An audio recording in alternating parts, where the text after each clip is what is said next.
The House of Mystery presents Inside Writing, the radio show where authors discuss their writing process in all genres. Okay, we're back, and joining us now is Chris Swinney, and he's the author of a couple of great books I've picked up, and we're going to talk to him today. So thank you for being on the show. Hey, Al, thanks for inviting me. I appreciate it. Oh, no, I just, it's our pleasure. So let's start out with, before we get into the books, let's start out with you and who you are and kind of how you got into writing true crime. Okay, well, I work in law enforcement. I'm married and I have 2 kids, but I've been in law enforcement for the last 15 years, and during that time, I worked specialized units, including narcotics and homicide. And prior to getting to true crime writing, I have another series called the Bill Dix Detective Series, which is crime fiction. And obviously, I kind of based a lot of that on detectives that I know. My 2 main characters are Bill Dix and Steve Peterson, and they kind of encompass a lot of the different men and women I've worked with over the last 15 years. So that's where I got those characters from. But as I was writing that series, I kind of made some friends and connections in the writing business, obviously. That series, all 3 of those books have been bestsellers as well. But I met an author and publisher by the name of R.J. Parker, and he just basically kind of put the bug in my ear about writing true crime. He basically said, "Hey, Chris, you write crime reports, you're around crime. Have you ever considered writing true crime?" And I kind of fought it for a while, to be honest with you, because, at my job I do enough crime reports, and I didn't really want to, keep writing crime, if you will. But, after reading some of the stuff, I started reading Ann Rule and some of the other noteworthy true crime kind of authors. I started getting kind of interested in it again, so I started writing short stories, kind of true crime related. And then I just came up with a topic one day with R.J. Parker. He's like, "Hey, I'm going to start this series. I'd like you to write the first book in the series." And there's this guy named Robert Pickton who is a serial killer. And honestly, I did not know anything about Robert Pickton. But these serial killers that RJ is talking about are based in Canada. So, like doing an investigation in patrol or in one of the specialized units that I was a part of, I just started collecting as much data as I possibly could, and then tried to start interviewing people related to that case, and then came up with a format that I got from RJ as far as how he wanted the book to flow. And then I just cranked it out like a long police report, basically. Well, where were you, obviously, so where do you, how do I say this? Where were you working in law enforcement? What part of the country? I work in the San Francisco Bay Area. I work for the San Mateo County Sheriff's Office, which is right along the peninsula. Okay. Just south of San Francisco, maybe about 30 miles south of San Francisco. Yeah. Okay. Great. So you had no idea about the Canadian serial killer that Robert Pickton. Yeah, I had no idea. The ones I knew about were, folks closer to home, maybe in Washington, Seattle area, or even in California. But I didn't know anything about Robert Pickton. Yeah. That was pretty brutal. Oh yeah. So great. So now when you how do I say this? So how do you not get too involved in the case that you cover? Because being in law enforcement, you can't help but be somewhat involved. But right. When you're doing a case for a book, does that sort of trigger the same feelings? Yeah, it definitely does. And I get this question asked quite a bit because, some of the people have seen that the books have done well, and they question, "Hey, why are you doing this? What is the motive?" And to be honest with you, the motive is twofold. One, I want to get the story out there so that if somebody in the general public or even in law enforcement sees somebody exhibiting these types of behaviors, we may be able to thwart some type of serial killer or some type of attack But I do get definitely involved with these cases. I realize as I'm writing them, for example, in the Robert Pickton case, a lot of his victims, many people in society wouldn't call victims because they were working girls, they were prostitutes, they were drug addicts. But for me, if a crime is committed against somebody, that's still a crime. So I kind of got involved with that. And so one of the ways I helped myself deal with that was I donate all the proceeds from the book sales for that book, actually for all the books I write. But for that specific book, I donate proceeds to women's shelters and victims of violent crime. So I kind of give, I do the investigation, I get attached to these victims, I do it for awareness, and then kind of my little thing to do is to donate the proceeds to various victim groups to try to help, women going through maybe not serial killing, but similar kind of violent situations. Yeah, well, that's great. That's very, very commendable. That's so when you go to a case, so such as the Robert Pickton, so that was your one book that came out earlier this year. Mm-hmm. Did you actually go to Canada then and start to talk to people? No, I did all my stuff through either phone interviews or emailing, or I would use friends that I've made over the years through social media to go contact people. But it was kind of tough because a lot of these people that were involved with these cases have retired. And so it's hard to find a retired law enforcement official, whether it's in the United States or in Canada. Yeah. So I would have to contact like the Toronto Star and various newspapers up there, try to get a hold of people who wrote those stories at the time, and then kind of just bug them a little bit. And some folks never responded, but others would, and so you would just try to really extract whatever little piece of information you get that might be unique to that case. So that's kind of how I did it. Yeah, and so how when you do something like that too, how do people respond to you? So you like when you're writing a book and you're kind of doing research, and so you talk to victims' families or cops or anybody in that sort of that were related to the crime. Are they kind of open to that? It's kind of interesting. It's a good question. The way it kind of goes is everybody, how everybody has a different personality? Well, the same is true with talking to people about these crimes. I've had some family members not respond at all. I've had some respond and tell me that it's a waste of time and, don't do this. We don't want to rehash old wounds. That kind of response. I've had some that have been advocates. You have some family members who have had somebody pass away or been murdered, like in the pig farmer case. He said he killed 49 people, but most people involved in that case think that number could be over 200.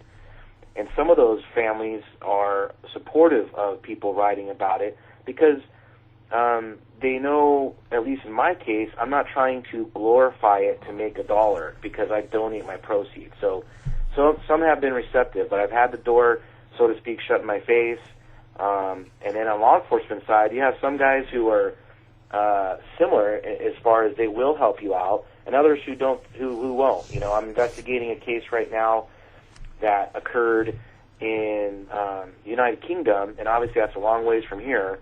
And it's hard for me to find officers who want to talk to me because they don't think what I'm doing is valid or worthwhile. So that makes that a roadblock for me. So I have to come up with unique ways, and sometimes just by myself identifying myself, saying, hey, I am in law enforcement. I'm trying to do something good to educate the public, and I'm going to donate the proceeds from this book like I do with all of my other books. Then people open up a little bit.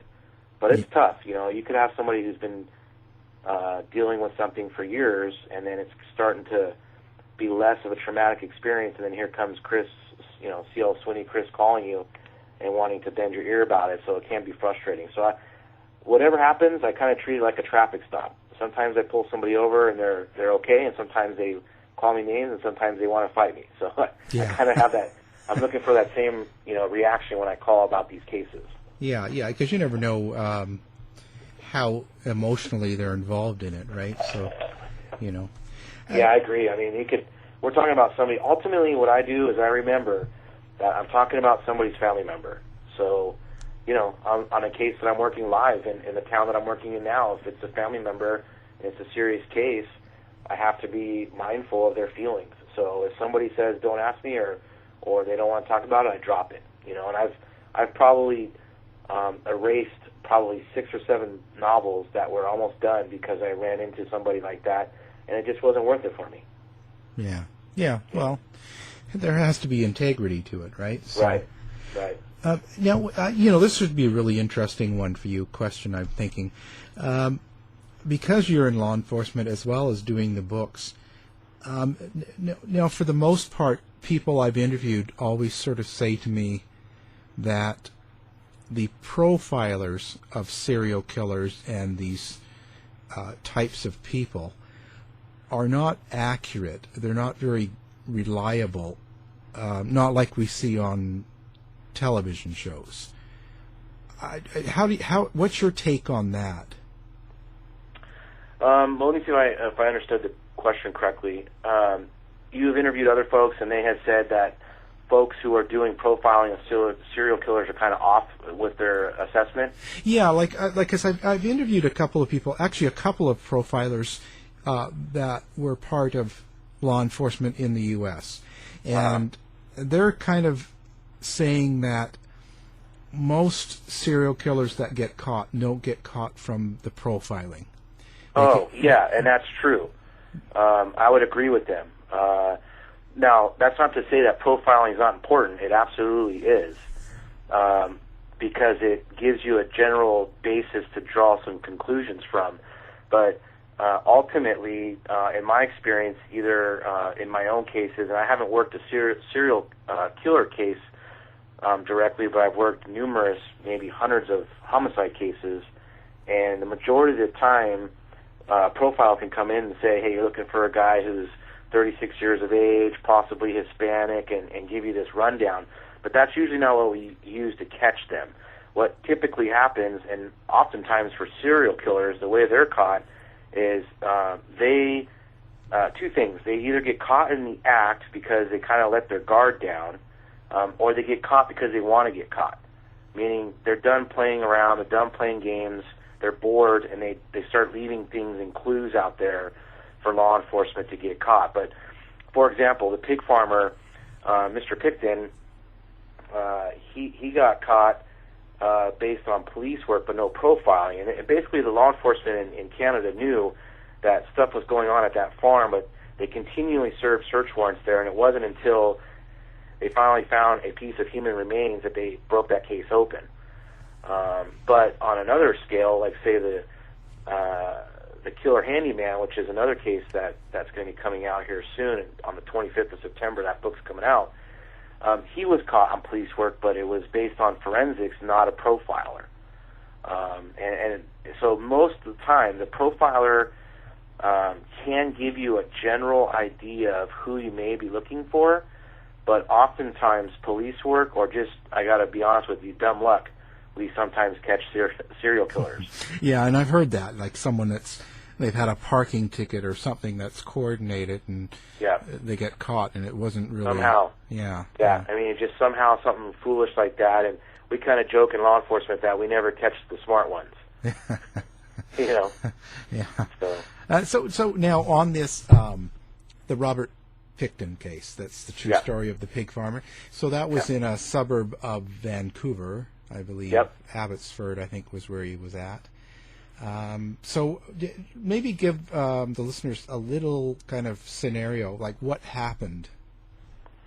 Okay, just like a real brief thing for him would be, Robert, his name was Robert William Picton, and he was actually raised on a pig farm. The family had a large piece of property, and he and his brother and sister, they worked on the farm with his mom and dad, but they didn't really know how to do the ins and outs. And what ends up happening is his parents, Robert's parents, pass away, and that left the farm to him and his sister and his brother. Well, obviously the process of taking care of pigs, slaughtering them, and then distributing them to restaurants in the area they didn't really know how to do that, and so they started falling behind on their process there as well as their payments. So eventually what happens is Robert decides, hey, I'm going to sell part of our property. So he inherits the farm when his parents die, and then he sells a parcel,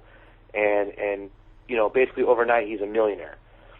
From that point on, he basically begins to use quite a bit of narcotics, and he kind of was alluded to of doing that before. But he, his brother, and his sister pretty much have some of the best parties you could think of on this farm. And what Robert would do is he would go down to a certain area and look for prostitutes, and he would lure them back to his farm by either telling them, hey, I'll give you narcotics, or I'll give you some cash, something to that effect, to get them to come out to the farm. And they called the farm the Piggy Palace, which kind of was infamous for this case because so much crazy events occurred out there. But what Robert was doing, though, was he would bring them out there. He would lure them in from like an area called the Low Track, which was downtown east side of Vancouver. And then once he had his way with them sexually, he would then kill them in various ways. One of the ways he did it was to inject them with window washer fluid, which would be basically a pretty violent way to kill somebody. But once these women died, he would then grind them up and feed them to his pigs on the farm. And this was verified through DNA and forensic evidence after this case finally broke open. So Robert, Mr. Pickton did that for quite some time, but eventually law enforcement started to look for the missing women down on the east side, and everything started pointing towards Robert in this Piggy Palace area. After that, law enforcement served a search warrant out there. They kind of came up negative with what they were looking for, but they kept listing, Robert as this person of interest for these missing women. They had not concluded that he was a killer at that time. Eventually, he gets involved with a case in which there's a big party out there. One of the people leave, and somebody who leaves basically kind of drops the dime to law enforcement saying, hey, there's other stuff going on out there, besides just partying. Law enforcement ends up going out there and doing another search warrant, and at that time they end up finding human remains in one of the pig pens, human remains in a freezer, and just kind of what you would call, the what would be a good term, the mother lode, if you will, of just, the most deviant sexual crimes you could think of. In fact, one of the things he did was he had a large dildo that he had affixed to a 22 caliber rifle, and he killed one of his victims that way. So, the guy was just kind of, had lost his mind, and he was then eventually arrested. His brother actually was not charged, nor was his sister. All of those cases that occurred out there, 49 of which he was convicted of, all fell on him, and that's basically the case in a nutshell. Were they so the brother and sister? Do you think they just weren't involved and they didn't know about it, or? I think the brother and sister were involved. There's no way they could have not known what Robert was doing because his brother partied with him quite often. But I just think it was one of those cases where law enforcement had to get somebody in custody. It was clear he was involved. He started making comments and bragged about killing the women. Law enforcement sent an undercover officer into the prison itself, and he actually bragged about how he killed some of the women. So they knew he was involved, but when I investigated the case, it almost appeared as though law enforcement just didn't put a lot of effort into his brother and sister because they had Robert, and that by having Robert, that meant they solved over 49 homicides, 49 missing women that were homicide cases. So it was a huge case for Vancouver Police Department and the RCMPs, the Royal Canadian Mounted Police. Yeah, they always get their men. Yeah. And now, was there a So was there a particular MO? Like, did he have to kill them in a certain way? Did it have to be a certain type of looking girl or age? No, he the thing about him was he was just living the life. He had no money prior, and now he came into money, and so he was living that life he always wanted to live. He fit some of the MO, though, of serial killers, where he was abused, at least physically, not sexually that we know of, but physically by his mom and dad. In fact, one of the things he would do is, instead of getting beaten by his dad, he would run onto the farm and hide into a carcass of a pig. You and I wouldn't, that doesn't cross our mind that that's what we would do when we were getting punished as a child, but that's what Robert did. So he was raised in a different environment than most people were. So how old was he when he got the money and started the parties? I think he was in his 40s. So, if I believe. Yeah, so, well, whatever, if he's kind of close to that, that's, but that's not typical to just start killing at, let's say, your late 30s or 40s. You don't just turn it on and go, well, I'm just going to kill. Yeah, you're absolutely right, and that's why this case was so interesting, was because my opinion of it, and even when I wrote the book, was, hey, there's more on the bone here. There's more meat on the bone. Yeah. Meaning I felt like there was a gap in his life that nobody really investigated or talked about. And, law enforcement, again, and I kind of criticized some of what they did in the book. And, that's hard for me to do working in law enforcement, but if we can't grow from our mistakes, then we're kind of, already behind the ball, if you will. But I criticized the police departments in that particular investigation just because I thought, how is it? I had the same question as you. How in the world does a guy go so long in life and then, not kill anybody, but then all of a sudden he kills at least 49 and possibly 200? Yeah. So my personal belief is that there were killings. There was something that he had done. He in his kind of mid teenage years, he watched his mom kill a kid. And she kind of dumped him into the water and left the kid there because she struck him with her truck. So he was around violence. He was around the killing of the pigs on the farm. But I think he definitely did stuff that he just never got charged with. Yeah. Yeah, I agree, because that other case up in Canada, the Luca Magnato one, was the same, where he's killing animals, and then all of a sudden goes 10 years, and then they catch him killing and dismembering and eating that person and filming it, right? But, I say the same thing. So 10 years, like you go from killing animals, I'll just do nothing for 10 years.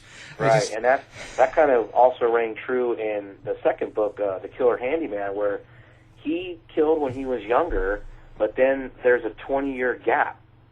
It goes from 76 to 96. There's a 20-year gap, but we don't know what William Patrick Fyfe did, and I guarantee you, if he did it in 76 and he does it in 96, that in between those 20 years, he definitely was involved with stuff that law enforcement does not know about. Oh, yeah, because you just don't turn it off. Yeah, it doesn't turn off, and normally you don't have somebody that can go. It's very rare for a serial killer to go that long, 20-plus years. They usually either get in custody for something different, or they end up dead, or killing themselves, or getting caught. There's usually something. It's very rare to have somebody go that long, and that was one of the interesting things about Picton's case as well as Fyfe's case, was how, what happened, and why did law enforcement not go back? And what they'll tell you is they did research, they did try to connect them to other cases, but they did not have enough physical evidence to bring charges against them, to connect them to crimes and those gaps in their lives. Yeah. Well, I guess sometimes it's tough to go back. It depends how far it is. But at the same time, for some sort of resolution for the victims' families of other crimes, it's kind of more important. Yeah, well, what we're seeing in California, or at least in the United States, is that slowly these DNA databases are starting to get really big. And what they're trying to do is see if clothing or other items taken from crimes 20, 30 years ago still contain DNA on them.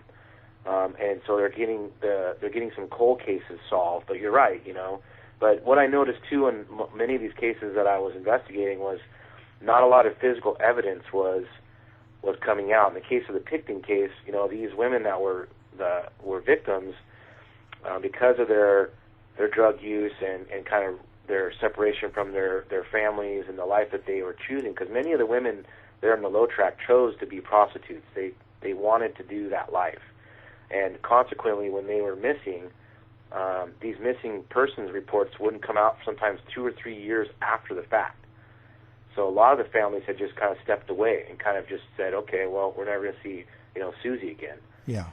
And so that was kind of strange to me to see that. But you're right, and the closure needs to be done. And so somehow, some of the people I talked to on the Picton case said that there are cold cases connected to the missing persons, because they had what was called a women's missing persons list for that area. And there is a group of detectives still working that case, trying to ID or locate the remains of those bodies. So it's still something important to law enforcement, but it moves like a turtle. It's super slow.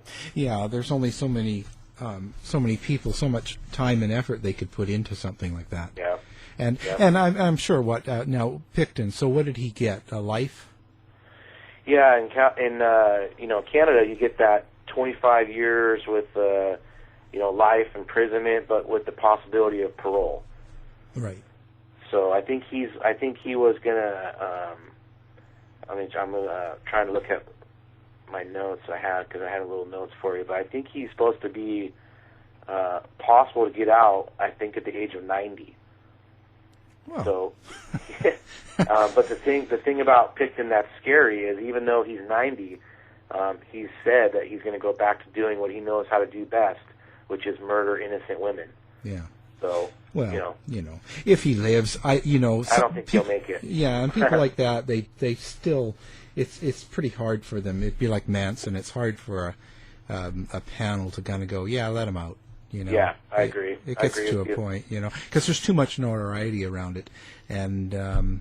Oh yeah, because whoever says, yeah, go ahead and let him go, can you imagine the press on that? Oh yeah, you wouldn't want to be that. No. You don't want to be that person. No, especially nowadays. I mean, because the media is outrageous now, with everybody with phones and everything gets filmed and everything gets put on the news, and then they have to analyze it for 24 hours.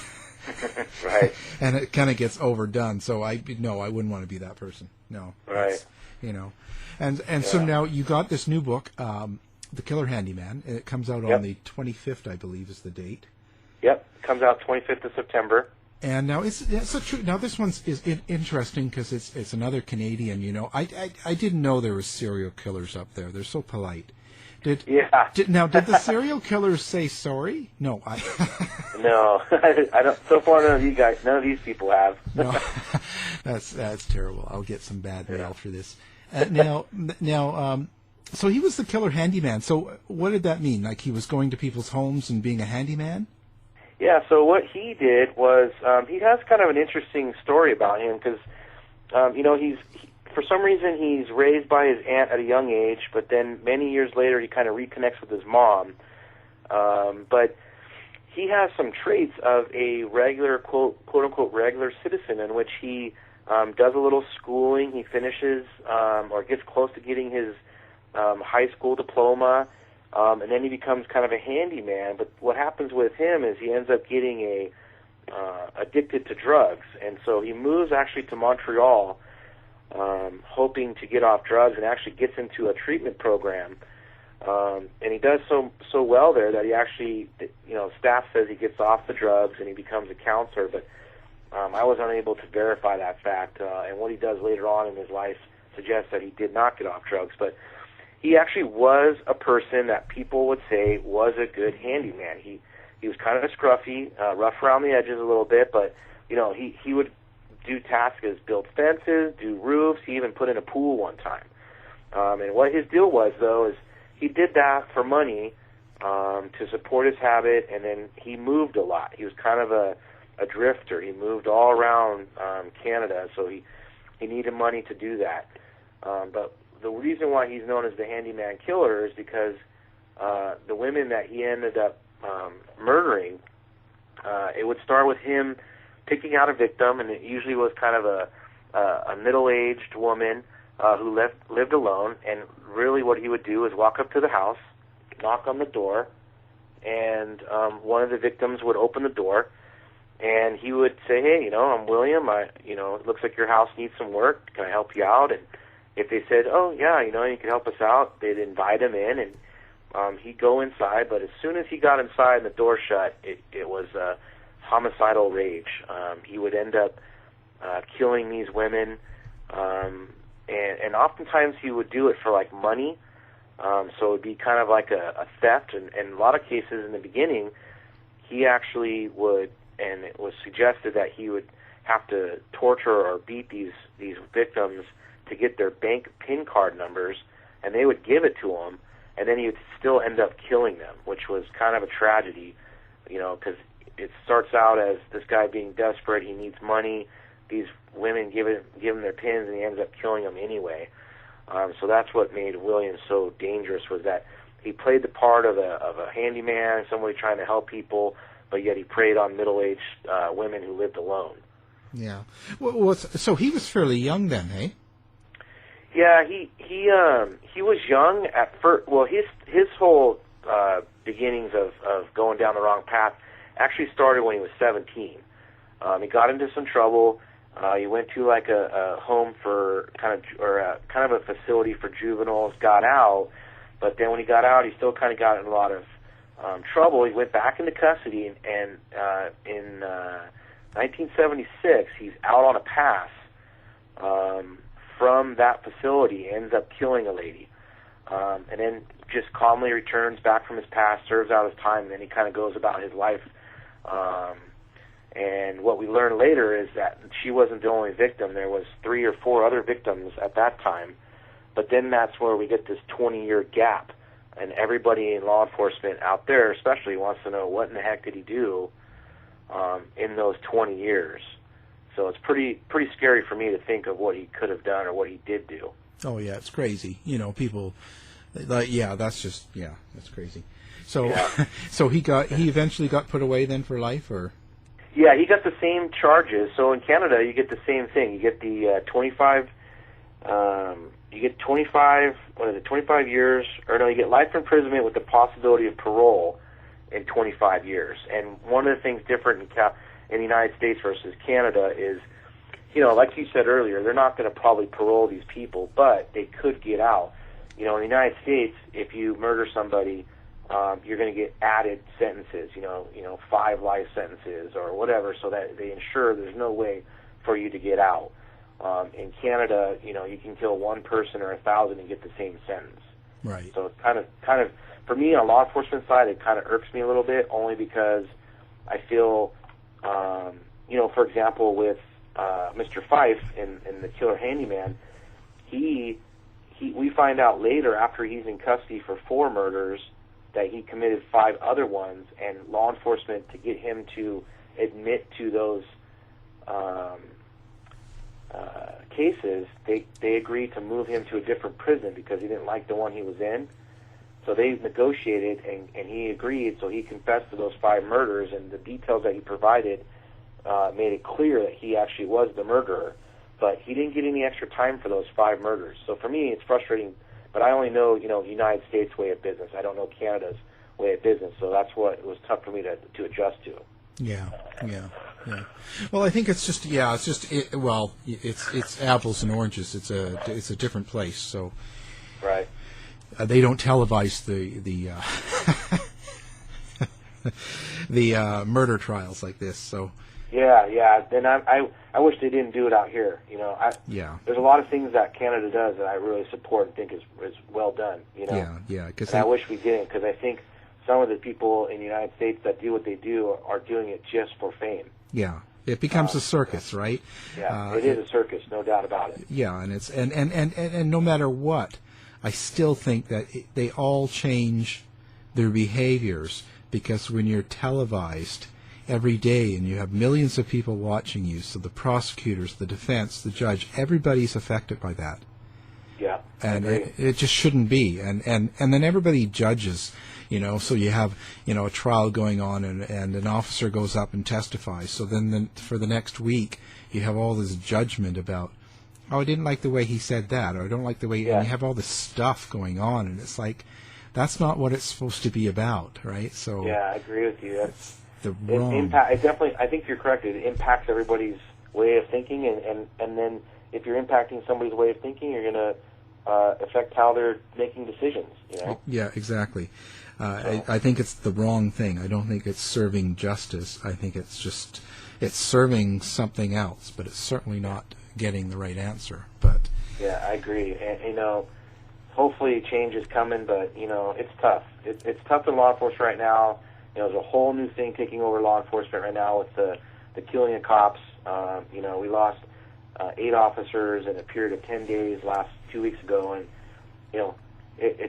there's a change in society. And it's happening even in Canada, where law enforcement's really under the gun, and it's hard to be under the gun and pumping gas and getting shot in the back of the head, and also going out and trying to investigate these cold murder cases or these serial killer cases. It's a handful right now. And then but the tension in the U.S. with the police is something. Well, it's just outrageous. Cops being killed and the whole thing.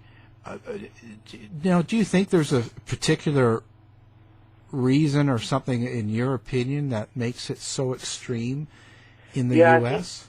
I think so. I'm 40 years old, so I've been around a little bit, and honestly, and it's hard to admit to it, but there's been some significant mistakes made by law enforcement in the last couple of years, including law enforcement shooting an unarmed black man running away from them, that had just kind of made the people snap again. Mostly African American people are extremely frustrated, but not all of them. It's a certain group or a certain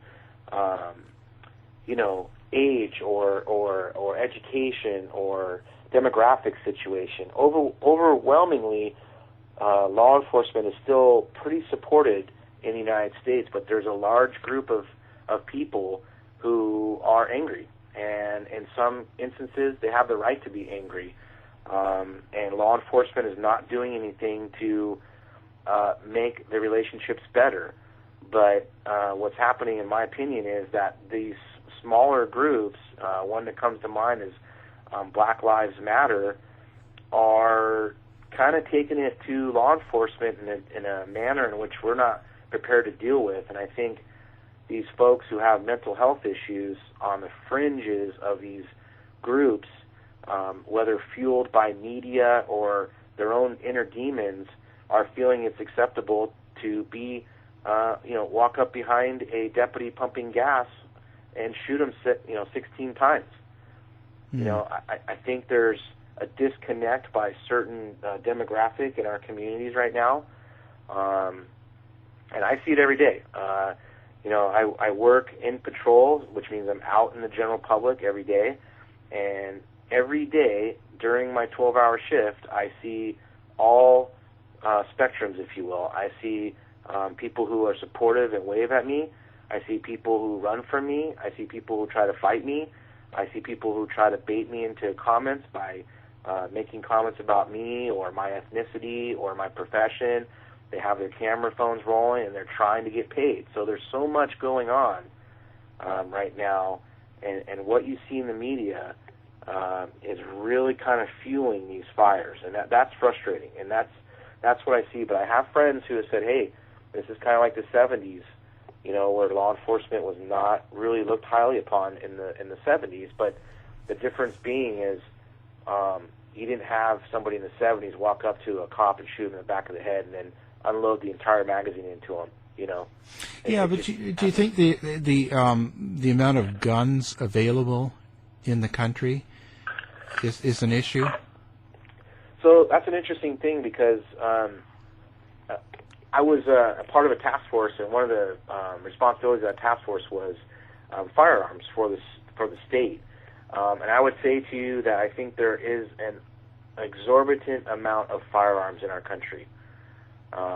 And when you asked me that question, I chuckled a little bit, because it's a double-edged sword to me. I feel we're allowed to, or we should be allowed to have firearms, and I think we should be able to protect ourselves. But I got to say that it's in my experience, and I'm just basing this on my 15 years in law enforcement and the hundreds of cases that I've worked, that if somebody wants a gun, they're going to get it. So if you change the laws, if you change the rules, if you do that kind of stuff, I don't think it's going to prevent what we see. And I could use for examples the Sandy Hook massacre at the elementary school.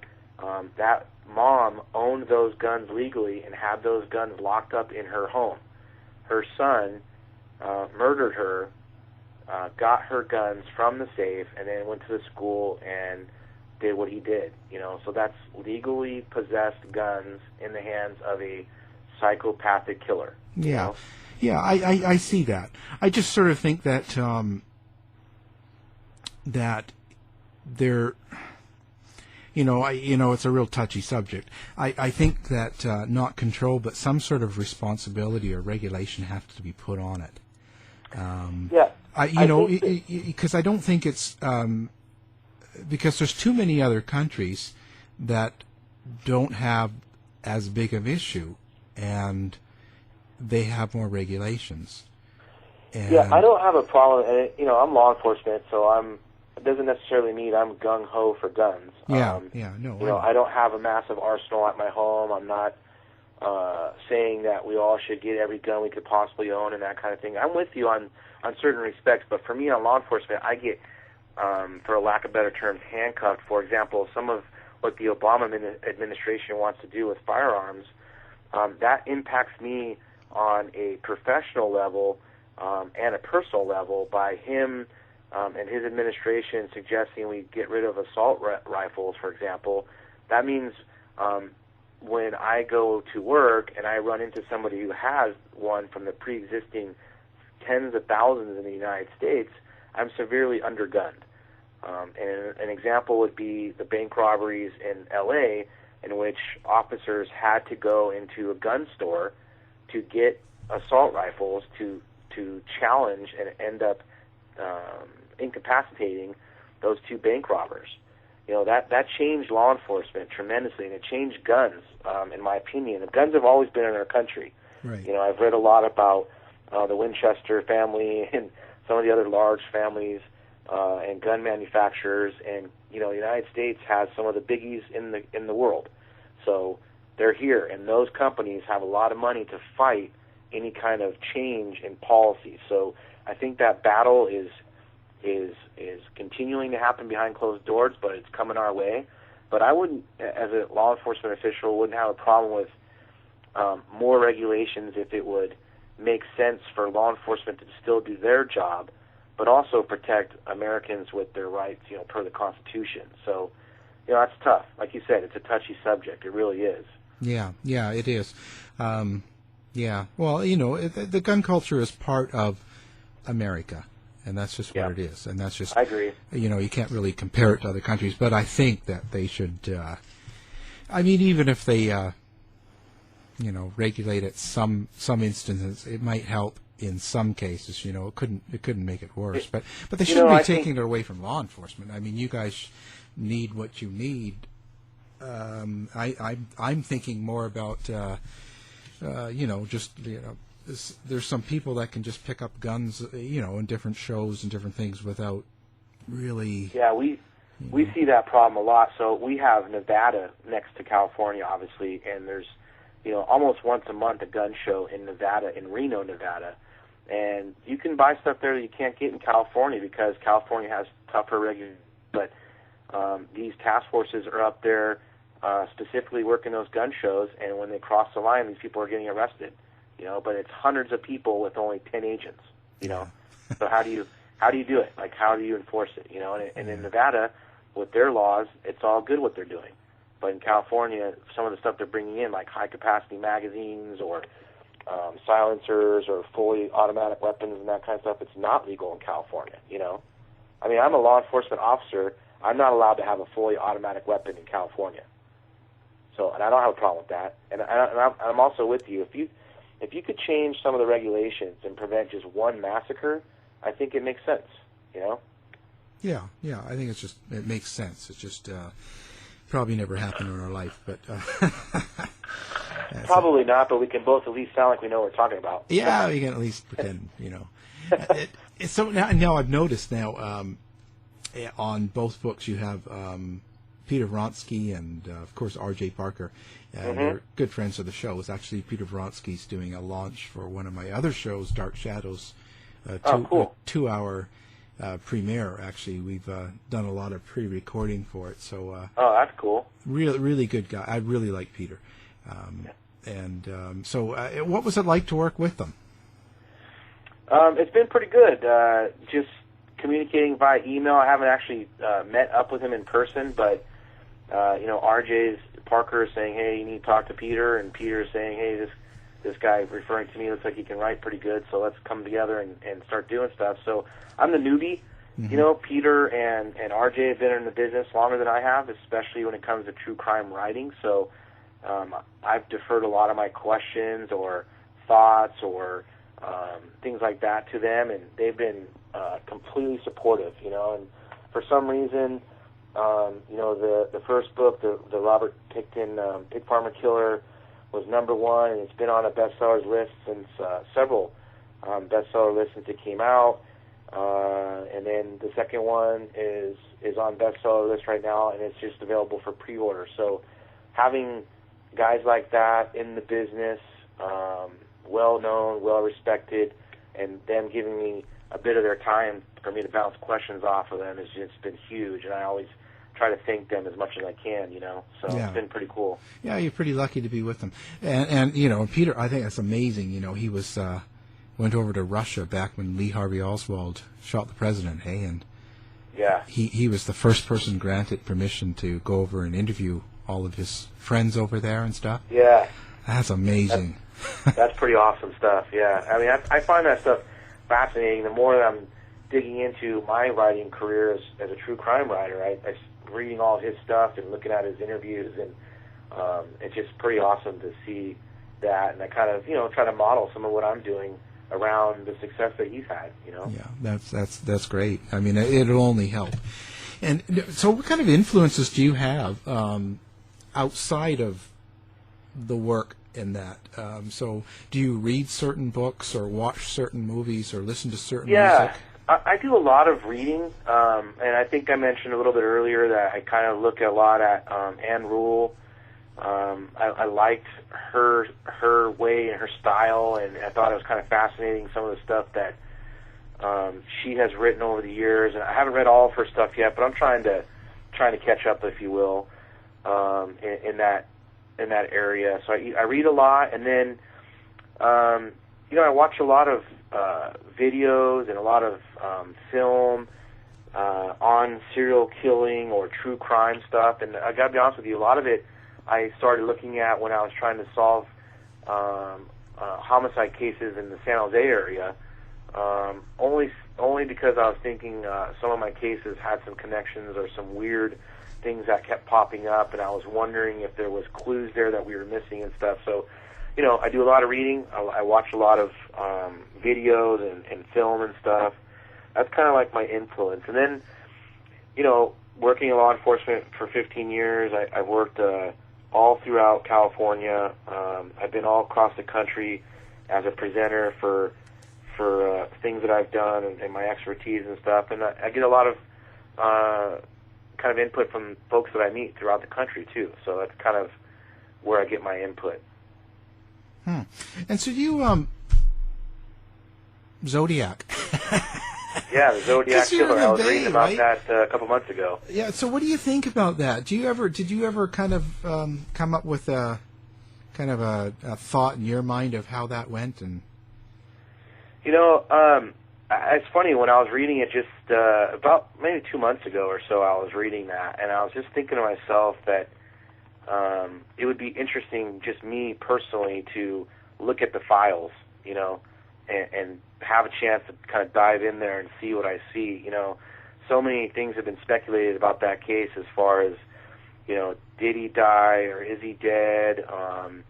were there two of them? There was some interesting stuff, but I got to say that as far as intelligence goes, and I think one of the premier reasons why that person was never captured in my mind was because he was too smart.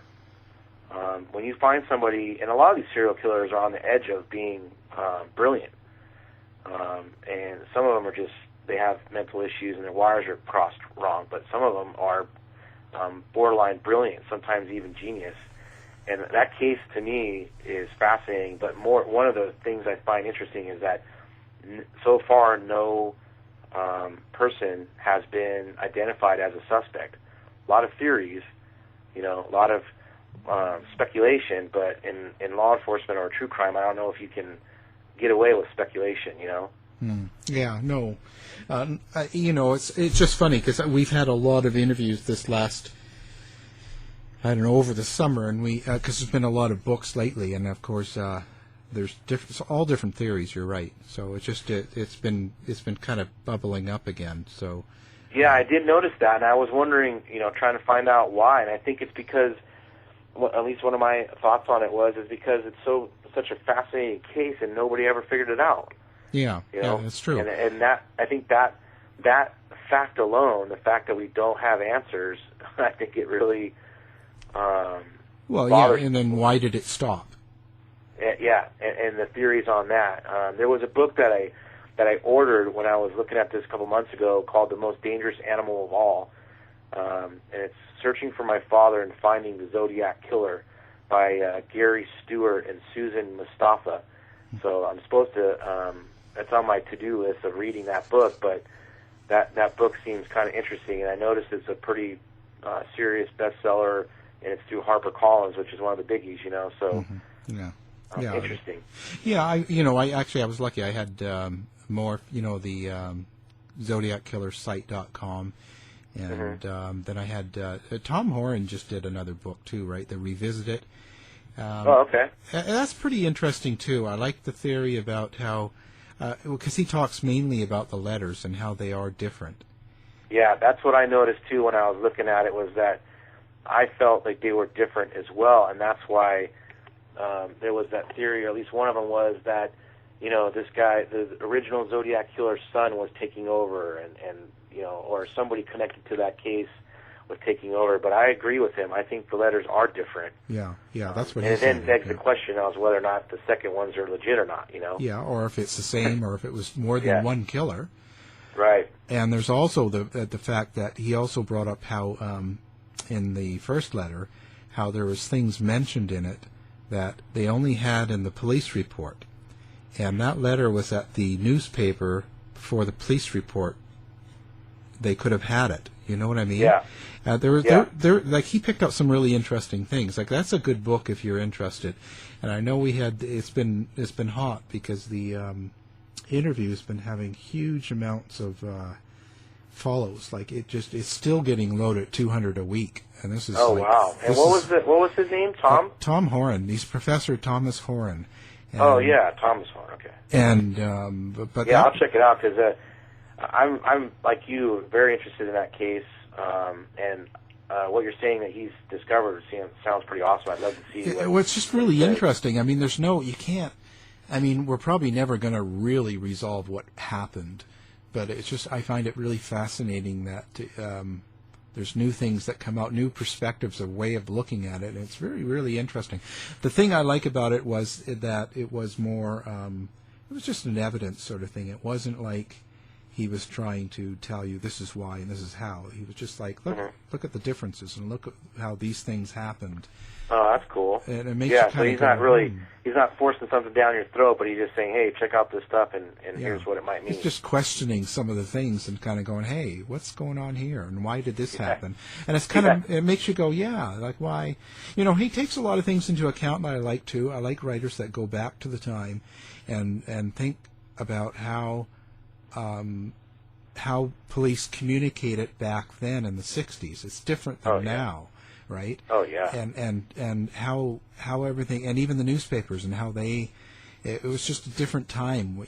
People, listeners, I get this all the time because we'll be talking about things and they don't realize how long it took for information to get out. Right. Oh, back then it would take forever. Yeah, it was. It's crazy. It wasn't so instant. Oh, yeah. Nowadays it's pretty darn instant, especially with smartphones and all the other stuff. But back then it would take a long time. You're right. Yeah, and and I came along in the '60s, so but I'll tell you, it's just like, because we did cover JFK and RFK and all that, and it's pretty amazing to watch RFK come out and give one of his speeches, and at the beginning he had to tell the crowd that Martin Luther King had been shot, and it happened the day before. Oh, wow! And people were crying, so they didn't even know the next day. Holy cow! And I was like, wow. It was that bad in the early 60s. Like, it was really, because there were so many people that didn't have a television, and if they did, they didn't have, let's say, more than a channel. It just wasn't such a big factor in their life. Right. Interesting. I was really surprised, but you can watch the films. Like, there's so much available now, and it's just like, it blows me away every time I go back and go through old history, because Yeah, that is interesting. And I was born in the middle '70s, so, but for me, all this technology and the way data travels and stuff is just starting to catch on. But my kids, they laugh at me with my old devices and not being able to keep up with them. Yeah, but you know what? You just tell them, look, in 20 years, everything that they use right now that they're all really hot on, and hey, you're old and all this. In 20 years, it'll all be old dinosaurs. It'll be like dial-up phones to them. Yeah, exactly. And their kids will be going, you're so old, with whatever else is going on, because it goes that fast. I mean, I still have definitely flying. Yeah, I still have 6 VCR players. I don't know. I don't use them. I don't use them. I remember what they look like, and I did use them. And I have some TVs, too, that have the big tubes, right? But I just feel really guilty about throwing stuff like that out. Yeah, I remember those devices, but out here in California especially, they're so big on recycling that they want you to get rid of those in the electrical recycling bins and, all that kind of stuff. So we kind of do that just without even thinking about it, Yeah, it's just crazy, but it's just crazy how... perfectly good things, and we just keep... But anyway, that's enough about my age. That's funny. Well, it's certainly been interesting. Great conversation. I appreciate your time, Al. I really appreciate it. Yeah, this has been very good. So, it's been awesome. Yeah, thank you very much. And we have to do it again. This is... Oh, yeah, definitely. I'm going to definitely keep writing, and hopefully I can keep being a part of your program. Oh, for sure. Yeah, anytime. I'd love to have you on again. That'd be fantastic. Okay. Thank you, sir. I appreciate it. Yeah, thank you. Now you have a good night. You too, sir. Bye-bye.